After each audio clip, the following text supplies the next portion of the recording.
The battle for the soul of Sudan.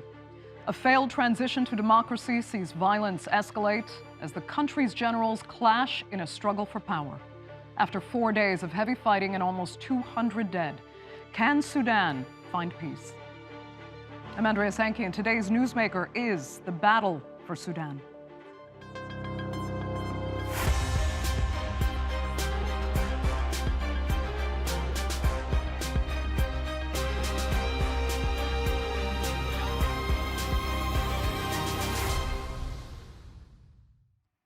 At best, it's unclear exactly what's happening right now in Sudan. What is known is that the capital, Khartoum, is seeing active combat for the first time that's left hundreds dead and civilians stranded in their homes.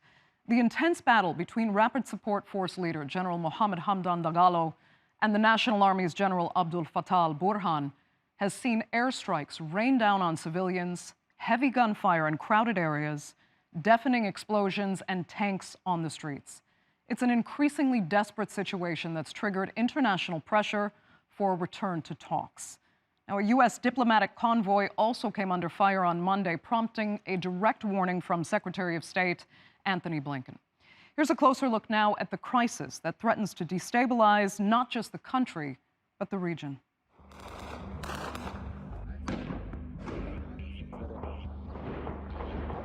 Sudan woke up to these scenes on Saturday. Months of tensions between the National Army and the paramilitary group Rapid Support Forces lapsed into a full-blown conflict. Clashes over the presidential palace, military bases, and airports in and outside the capital Khartoum soon spilled onto the streets with civilians caught in the crossfire. What lies beneath is a power struggle between Army Chief Abdel Fattah al-Burhan and RSF leader Mohammed Hamdan Dagalo, known as Hamid, two powerful generals and former allies. Back in 2019, they jointly toppled President Omar al-Bashir, and 2 years later, they orchestrated a coup that stopped Sudan's democratic transition and led to mass protests. Since then, Burhan has been the de facto president and Hamid his deputy. But they recently fell out over a dispute on how to integrate the RSF paramilitary into the National Army. Burhan has since called RSF a rebel group and ordered its dissolution. And on Tuesday, after much bloodshed, the army claimed that the calm is being restored. Now the situation is totally under control. That was the first step and was aiming to shock absorb, control the situation, and prepare the circumstances for the next stage. It was a fully successful step. Meanwhile, Hamid has accused Burhan of bombing civilians. On Monday, the RSF leader said the forces will not stop until Burhan is brought to justice. He also tweeted, "We are fighting for the people of Sudan to ensure the democratic progress, for which they have so long yearned." But Hamid isn't quite known as a pro-democracy fighter. He led the Janjaweed militia during the Darfur conflict in the 2000s. And as the war killed around 300,000 people and displaced millions more, the International Criminal Court accused the militia of genocide, war crimes, and crimes against humanity. Activists also blame Hamid's RSF for killing dozens of pro-democracy demonstrators during the 2019 uprising. And while the general now sees himself as the savior of the Sudanese, the people say this conflict has nothing to do with them. I have no sides when it comes to this because we've seen bloodshed from both sides. So in the middle, we're just caught in the middle, and I don't have a preference. It's like just this is our new normal now. Even if civilians do not take sides, they are suffering the most. Power services are cut across Khartoum, with food and water running out.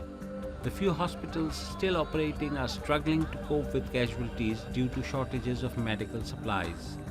And as the clashes rage, aid deliveries are simply impossible. If people cannot move, if our staff, WFP, UNICEF, UNDP, WHO, and other staff cannot move, if they have to hunker down in their residences or in shelters, if their vehicles have been looted, if their offices have been destroyed, or if their offices and the guest houses are in the crossfire between the firing lines, then they are simply not able to deliver. Despite international calls to stop the violence, there seems no end in sight. And as the two generals tussle for power, the Sudanese people are dying, and so are their hopes for peace and democracy. Now, there has been some confusion over the declaration of a 24-hour humanitarian ceasefire that the RSF claims to have approved. So, joining me now to discuss that, as well as the wider situation in Sudan, is from Doha, El-Waleed Madibo, senior analyst for the Ministry of Development in Doha. From Khartoum is Hamid Khalafallah, an activist and program officer for constitution building at the International Institute for Democracy and Electoral Assistance. And from Washington is Cameron Hudson, senior associate at the Africa Program Center for Strategic and International Studies. Thanks so much for being with us. Hamid, I'm going to start with you because I need to ask how you and your fellow civilians in Khartoum are doing at the moment. Thank you. Well, I'm safe for the time being. Myself and my family and everyone that I'm in touch with are safe so far. However, that does not reflect the actual situation of everyone. So many people have been killed, around 200, and this is definitely less than the actual numbers. So many people have been injured and so on. But in addition to that, there is a grave humanitarian crisis that we are living through. Sudanese people, particularly in Khartoum and some cities in Darfur and Merawi, where the fighting is at its highest peak. In Khartoum, there are power outages, water outages, lack of ability to access medical care. Hospitals are being bombed and targeted. Obviously, the roads are all blocked. There is no way to move around the city to access medical care. So it is a very difficult situation to the Sudanese people.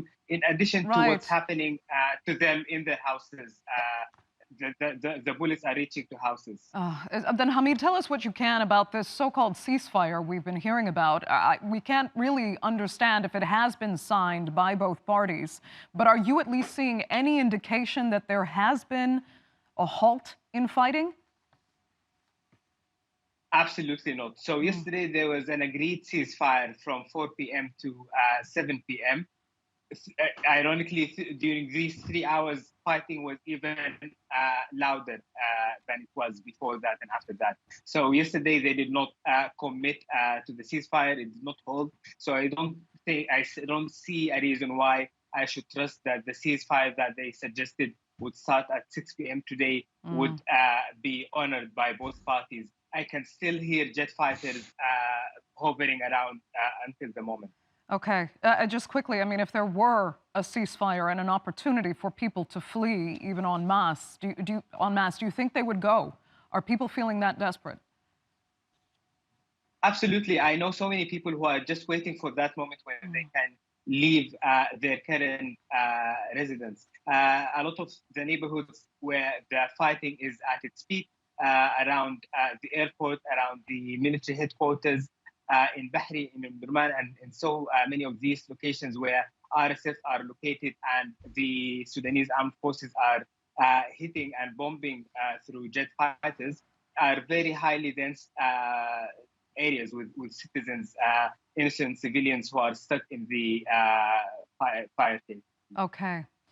Cameron, let me come to you. You know, we spoke a few months ago, and you said the transitional deal that was signed by General al-Burhan and Hemeti would not work. And in spite of all the, hope and effort on behalf of the international community, that last agreement, you actually said, served to embarrass all international partners involved. But still, did you expect this outcome that we're seeing now, this fallout between the generals themselves that has plunged Khartoum into the state of war? Well, I hate to say that anything was inevitable, But certainly the warning signs have been there between these two forces for a very long time, for going back to the beginning of the founding of the RSF. These are very different institutions with very different histories. They see themselves as having very different roles within the country, even. And obviously, there's a personal difference between the leadership of these institutions. And so, you could argue that they were on a collision course for some time, and certainly in the last several weeks, as the talks around how we might merge the rapid support forces into the Sudan Armed Forces, as those talks intensified, as the political pressure grew on the parties to make concessions, which neither of them, frankly, wanted to do, this fight became more and more likely, I think. I think we have to remember who we're dealing with. We're dealing with two military commanders who feel much more comfortable in battle fatigues on the battlefield and in the command center than at a political negotiating table. And so at the end of the day, I think we have to look at Sudan's history, and the politics of the country suggest that when there are disagreements, they are decided by the gun, not by negotiations. And here we are seeing kind of history repeat itself. Right. Well, Waleed, let me ask you, if what Cameron is describing is indeed the case, could it be then, I don't want to call it a silver lining, I think it sounds too optimistic, but is there the possibility that these generals might just undo each other in this fighting? I think it's premature to tell, but there will come a moment at which each of the generals will realize that pushing things to their logical or illogical conclusions, none of them has anything to benefit from this conflict. Because if Al-Burhan, for whatever reason, succeeds in suppressing the RSF, then he is going to face a legitimacy question. Whom does he represent? Does he represent the army, or does he represent the Islamist groups? If in the case of Hemeti, if he succeeds in suppressing the army, he is also going to face a legitimacy question. Under which umbrella, both intellectual and political, is he going to operate? Definitely, it's not going to be the forces of freedom and change. Definitely, he is not going to lean more towards some sort of a tribal or regional representation. So the more they realize their quagmire, the earlier that we will be able to reach for some sort of a consensus. Okay. Let me ask, Waleed, if you see in the hopefully immediate future, they will reach some kind of breaking point where they do have to find that consensus, or could this go for months, years to come? I think that it's not going to go for that long. It will take like 2 weeks, because if the RSF succeeds in locating the generals, then they are going to be wiped out immediately, and the army, even if we don't reach to that tragic conclusion or tragic end, then the army itself is going to think about ways and means by which it could replace the current military junta, because it is the one that has put the country in this difficult position. Hemeti realizes that there are three layers to this conflict. There is his personal ambition conflicting with the ambition of Burhan.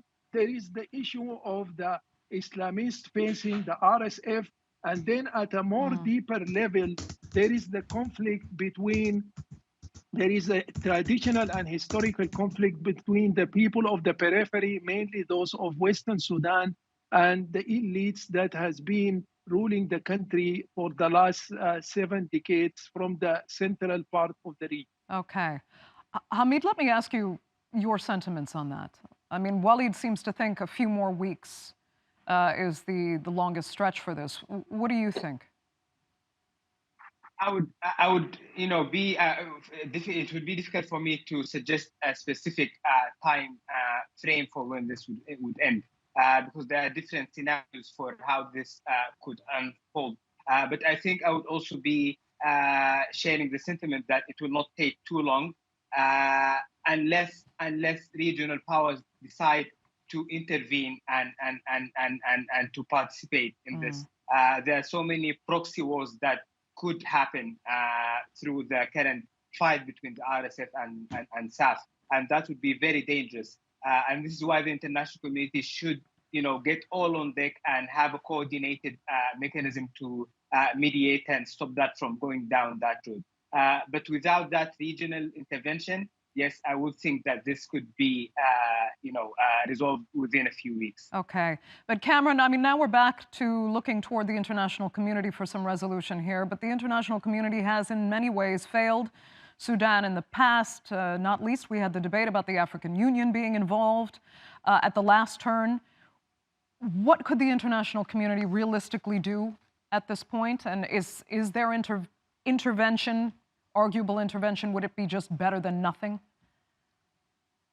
Well, I think the international community is struggling to understand what it can do. Obviously, the UN Security Council met yesterday, issued a very tough statement. We've seen similar statements from the African Union and other bilateral partners, strong bilateral partners, the Saudis, the Emiratis. So there's no lack of attention on this. But I think ultimately the position at the negotiating table will be determined by their respective positions on the battlefield. Thus far, we haven't seen any real tactical shifts in superiority. It's hard to tell, frankly, what's going on the battlefield, especially given the kind of rampant propaganda and disinformation that both sides are pumping out into the public space. So it's hard to know exactly what's happening. But I think there are a lot of scenarios. One of your guests just suggested one that this could spread if the regional actors and the neighbors decided to get more actively involved. We've heard worrying signs from some of the neighbors that could be a possibility. I think we also have to be prepared for the possibility that at some point, perhaps you see the RSF fall back, perhaps out of Khartoum, where they're less well equipped to fight, and return to some of their stronghold bases in Darfur and other areas, where you could possibly even imagine a bifurcated country, where the SAF controls some areas of the country and the big cities, and the peripheral areas remain under the control of the RSF. What does that do for humanitarian access? What does that do for a negotiation? I think these are all questions that we're all trying to grapple with right now. It is hugely complex. Waleed, I mean, you actually specialize in many ways in what's happening in South Sudan and Darfur. And when we talk about the spillover potential for what's happening in Khartoum right now, what do you fear for South Sudan itself and the greater region? Along of what my colleagues have been saying here, we may notice some sort of encroachment from Chad, from Eritrea, I don't think we will have a problem with Southern Sudan, but from Ethiopia and then from Egypt. I mean, this is a country that has about 8 countries. But I am mainly concerned with the borders with Chad, the borders of Central African Republic and Chad. The whole Sudanic belt could explode. And this is what the international community should pay attention to. There are, if you look at the social base of Hemeti, they do have extensions in Niger, in Chad, in Central African Republic. And what worries me most is that until this moment, General Burhan did not come out and give a public speech that will neutralize some of these forces, because I am following the social media and we are already seeing some sort of, noticing some sort of a racialization, ethnicization of this political conflict. So there needs to be a concerted effort on part of Al-Burhan. He needs to come out to the public to draw out the national agenda and to try as much possible to dilute this ethnic conflict, because primarily there is some sort of ethnic and racial tension that has been heightening up in the last 3 decades due to the influence of the Islamists who have been using ethnicity and race. Waleed, do you think you will see Burhan step up to do what you're suggesting? Given the fact that he is very undecisive and more recently he has been acting recklessly, I think that he doesn't have the will. He is being controlled by a group of Islamists, and unless and until he decides to come out of the grip of that group that has been ruling the country for the last decades and has caused all the misery to the Sudanese people, unless he is capable of acting independently, I don't think that he will be in a position to give any speech that will comfort the Sudanese people and give them hope in the future. Okay, and quickly, Waleed, just to clarify, when you talk about the international community being involved, which players in particular do you want to see kind of taking the upper hand here? I think this is a very important question. I totally believe that the United States could come in very forcibly and issue some sort of targeted sanctions against at least the 4 or 5 main actors, but at the same time they should issue them some sort of an exit strategy. If they give them an exit strategy, both Burhan and Hemeti, then we will be capable of diffusing the tension, because both parties that are fighting now, they come from the western part of the country, so they don't have any interest in confronting each other. They will be dying purposely for the to handle the I believe the ambition of Burhan or Hemeti. Okay. Hamid, let me ask how you feel about that.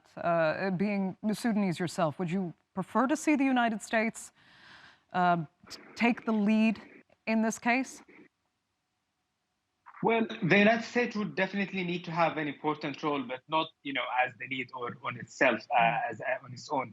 There are other actors that are important to have here. But I think the role of the United States is specifically very important because none of these actors, neither SAF nor RSF, are independent in any way or are acting on their own. They both have regional allies who they coordinate with, and the United States would be able to use that leverage to exert pressure on these regional allies to end whatever support they're giving to these forces.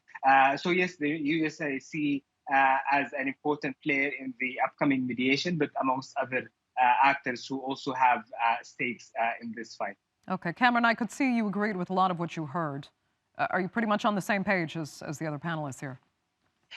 Yes, I think that Washington has a unique role to play given its 20 years of diplomacy in Sudan and the level of diplomatic involvement we've seen going back to the Comprehensive Peace Agreement in the North-South Civil War. So yeah, Washington has a unique role, but again, there are new actors and there are new players involved in Sudan right now, and I think coordination and building a diplomatic coalition to limit the fallout from this and to prevent other countries from getting actively involved in ways that widen this conflict is the most critical step at this point.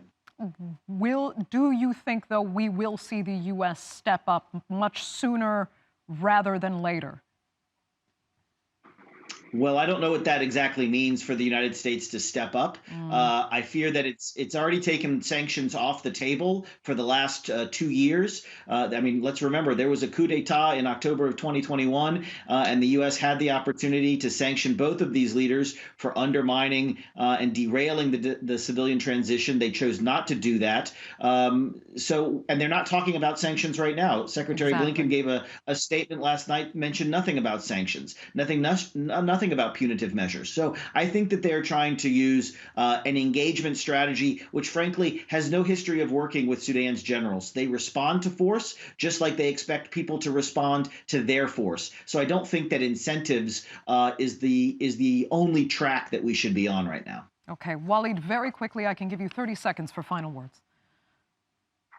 I totally agree with my colleagues here, but I don't think that we are in big disagreement with Hamid, because the United States will have to use its influence through its friends or proxies in the region, mainly UAE and Egypt, Saudi Arabia to a lesser extent. So they will have to.